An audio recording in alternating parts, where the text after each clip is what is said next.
Hi everyone, I'm Ryan from AGDAILY, and I want to welcome you back to the 5th episode of our New Ground video series, where we look at everything that's fun, fresh, and fantastic in the world of agriculture.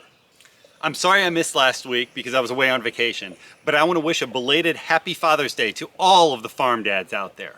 Now we've got a lot of catching up to do, so let's get right to it.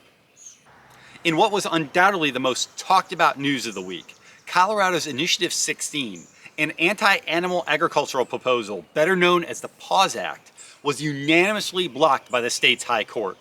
The proposed initiative sought to criminalize accepted veterinary and animal husbandry practices, such as artificial insemination and pregnancy checks, that would have effectively destroyed the $5 billion livestock production and agriculture industry in Colorado. The measure isn't necessarily dead in the water, though. Instead, it's being kicked back to the state title board, which can opt to narrow its scope and subject matter. There's little doubt that the vagueness of Initiative 16's wording was intended to give it very broad powers.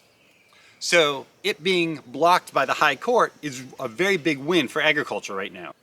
We're going to expect to see a lot of stakeholders in agriculture now turn their attention to Oregon's Initiative Petition 13, or IP 13, which, like Colorado, intends to criminalize a lot of basic animal husbandry practices. This coming Sunday, we're going to be wrapping up National Pollinator Week, and the USDA's Natural Resources Conservation Service has been doing a lot all week long to promote pollinators, including highlighting the fact that pollinators are responsible for about 1 in every 3 bites of food that we take. According to the NRCS, farmers can help pollinators in many ways if they know the principles of farming for crop pollinators. They include knowing the habitat on your farm, protecting flowering plants and nesting sites, and adding more flowering plants where possible. We hope that you do everything possible to keep pollinators thriving. One of the most hotly debated topics of the year has been debt relief payments for minority farmers. It's intended to be a USDA response to decades of discrimination against black and brown farmers. But now, in just the past week or so, the Department of Justice is stepping in. Here's a timeline of events. The relief payments, totaling about $4 billion, were attached to the latest coronavirus relief bill back in March. In April, a group of 12 white farmers from 9 different states filed a lawsuit to block those payments, calling the decision of how to funnel the money in and of itself discriminatory.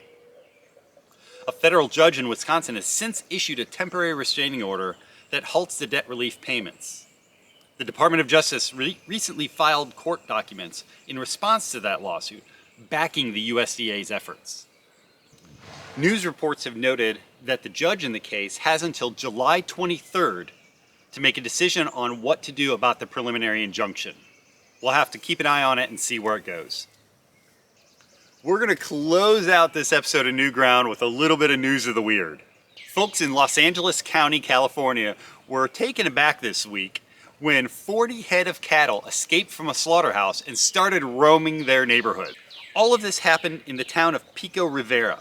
The Associated Press even said that one of the animals attacked a family of 4, knocking them to the ground.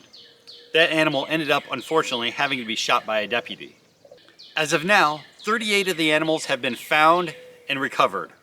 And with the one that was killed, that means there's still one more out there somewhere. Remember, everybody, the first rule of farming is to close the gate behind you. Come on, California! Well, that's everything for the week. We hope you've enjoyed this latest episode of New Ground, and please keep an eye on agdaily.com.